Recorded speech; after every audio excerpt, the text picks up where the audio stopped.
Bonsoir à tous et bienvenue dans votre magazine Hauts-de-France Business, comme chaque mardi, un magazine consacré aux entreprises de notre région. C'est le numéro 2 des bonbons en France, derrière Haribo, avec des marques emblématiques comme Lutti, Créma ou encore Malabar. L'usine historique de Marcq-en-Barœul est en cours de déménagement à Bondues. Nous parlons de Carambar ce soir. Alors pourquoi ce transfert? Quels sont les projets, les grands projets à venir cette année dans la métropole lilloise? Avec nous en plateau, Thierry Gaillard, président de Carambar & Co. Bonsoir. Bonsoir. Merci beaucoup d'avoir accepté notre invitation. Merci. Et comme chaque semaine, Élodie Souris-Lavergne du Journal des Entreprises nous accompagne. Bonsoir Élodie. Bonsoir Marie, bonsoir Thierry Gaillard. Bonsoir. Et on commence tout de suite avec quelques chiffres.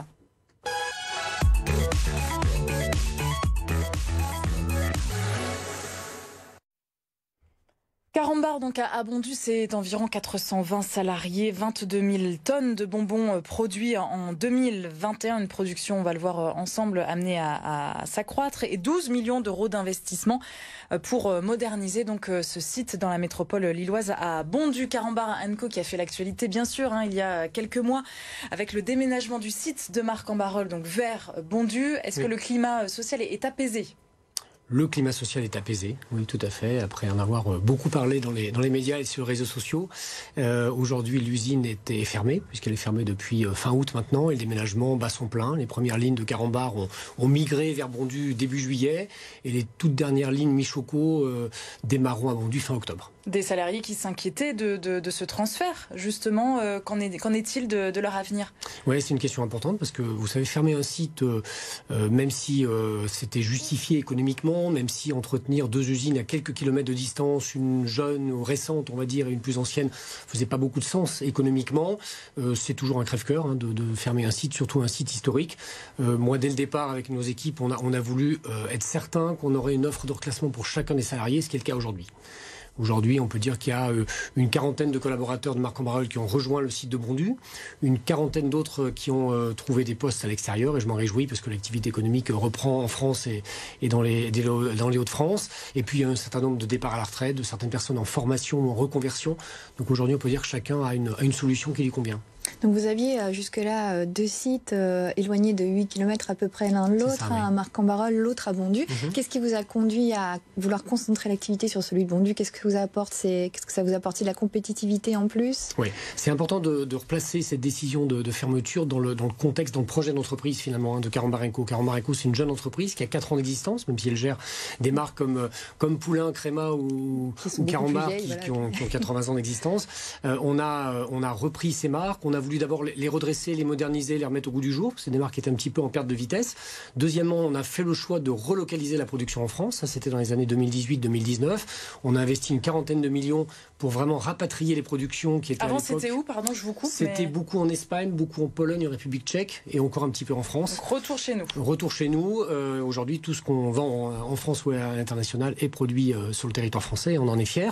Et puis le troisième, donc redresser des marques locales, fabriquer en France. Et puis le troisième axe, on en parlera, c'est de faire des produits, ce qu'on appelle nous bons et bons, c'est-à-dire bons gustativement, parce que c'est des produits de plaisir, mais qui correspondent aussi au goût des consommateurs d'aujourd'hui. Le point de milieu est important. Fabriquer en France, c'est un vrai challenge économiquement par rapport à des pays à faible coût de main-d'œuvre. Donc ça oblige à être compétitif. Et la fermeture de marque entrait dans cette stratégie-là, qui est de dire deux usines à quelques kilomètres de distance, ça coûte cher et économiquement, ça fait du sens de les rassembler. Et alors, vous avez réussi à maintenir tout ou partie de la production quand vous avez déménagé les lignes. D'ailleurs, je crois qu'elles ne sont pas toutes réinstallées. Oui, c'était tout à fait le but. C'était de transférer les 7500 tonnes de Marcq-en-Barœul à Bondues. C'est ce qui sera fait en cours d'année. Et donc, voilà, comme vous l'avez dit, Bondues fabriquera 22 000 tonnes, qui sont les produits Lutti produits à l'initiative, à l'origine à Bondues, et le Carambar, le Michoco et les Goms qui étaient faits à Marcq-en-Barœul. En 22 000 tonnes fabriquées, avec une capacité de production de l'usine qui est de combien? Un peu plus du double. Un peu plus importante. Bondues est une très belle usine qui possède d'abord toute la palette de technologies du bonbon et qui peut produire 45 000 tonnes de bonbons. Donc vous voyez, ça laisse de la croissance de bonbons. Est-ce qu'il y a la demande en ce moment? Comment se portent justement les bonbons? Ça se vend bien? Oui, le marché est bien reparti. Il y a eu un petit trou d'air au moment du Covid, puisque pas d'anniversaire, pas de fête d'école, pas de sortie d'école même à un certain moment. Donc toutes les occasions traditionnelles de consommation du bonbon avaient disparu. Le marché avait été un petit peu en déclin l'année dernière. Il est reparti, il est en croissance sur des rythmes entre 4 et 5%. Donc c'est plutôt des belles croissances. Et puis nous-mêmes, nous portons bien parce qu'à la fois on gagne des parts de marché en France, mais aussi on se développe beaucoup à l'international. Et ce déménagement, donc c'est un investissement de 12 millions d'euros. Est-ce que vous en avez profité pour changer des lignes, de mettre des nouveaux outils en place? Comment ça se compose? Oui, bien sûr. Le but, c'était pas seulement de déménager, c'était de rendre Bondu étant une usine la plus moderne possible. Donc on a investi à la fois dans les lignes et les infrastructures.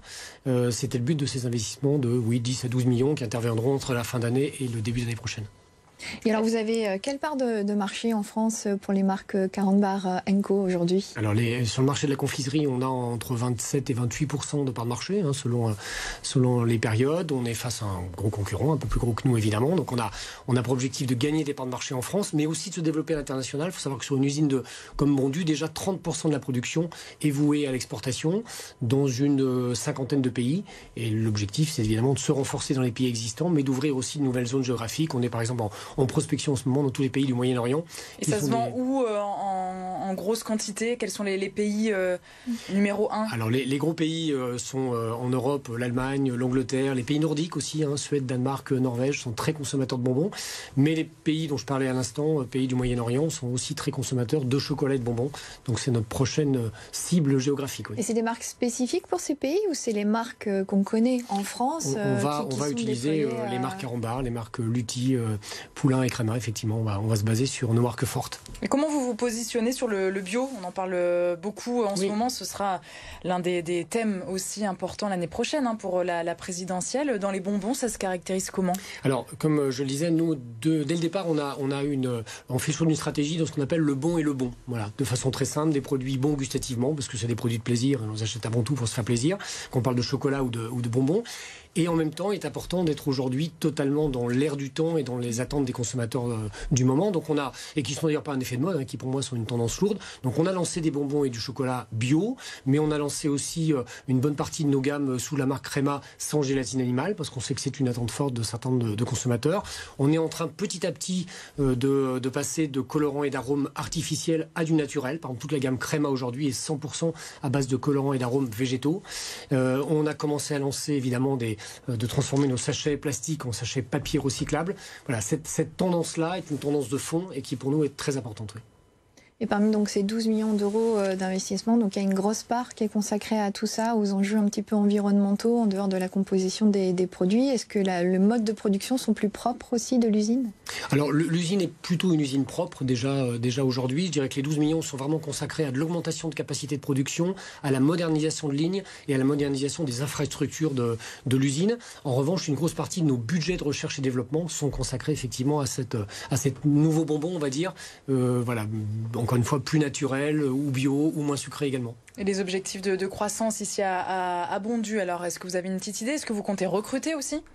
Alors là, je dirais que sur la fin de l'année, ici prochainement, on va déjà intégrer les collaborateurs et les productions de Marc en Marolles, parce que c'est pas un petit déménagement. Déménager 7 lignes de production, 7000 tonnes de bonbons qui passent d'une usine à l'autre, c'est déjà un très très gros chantier.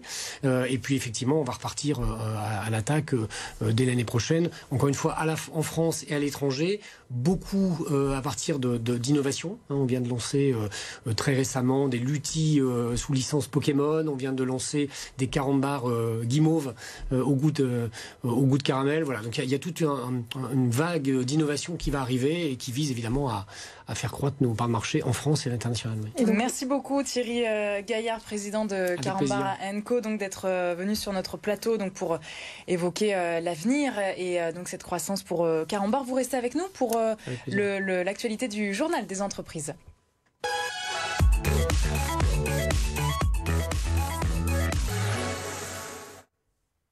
Et cette semaine, Elodie, on parle de voitures d'occasion. Oui, un centre de rénovation de véhicules d'occasion va ouvrir ses portes à Lens début 2022. Il est le fruit d'un investissement de 18 millions d'euros et va prendre place dans un entrepôt de 18 500 m² avec 170 salariés à l'ouverture et 360 salariés à terme. Et comment va-t-il fonctionner alors, ce centre? Alors, ce centre va racheter des véhicules d'occasion auprès de professionnels de la filière automobile. Il va les rénover à hauteur de 45 000 véhicules d'occasion par an, puis les revendre toujours via des acteurs de la filière auto. L'objectif est d'augmenter le nombre de véhicules d'occasion présents sur le marché tout en apportant une garantie de fiabilité. Et ce centre à Lens est le deuxième du genre en France. D'autres ouvertures sont prévues ces prochaines années. Merci Elodie. Merci Marie. On se retrouve la semaine prochaine pour un nouveau numéro de Hauts-de-France Business. On parle également de l'actualité économique dans notre édition régionale ce soir avec une nouvelle usine de couches écologiques à Bully-les-Mines. Voilà, annonce ce mardi les détails à suivre dans votre édition. On se retrouve demain, mercredi, pour parler emploi comme chaque semaine. Et demain, dans votre magazine, on vous propose un petit tour dans le secteur de la cuisine, la fabrication aussi, des salles de bain ou encore du rangement. Nous recevrons Nordan Terkman, responsable recrutement pour le groupe Oscap situé à Ouascal, qui recrute donc en ce moment.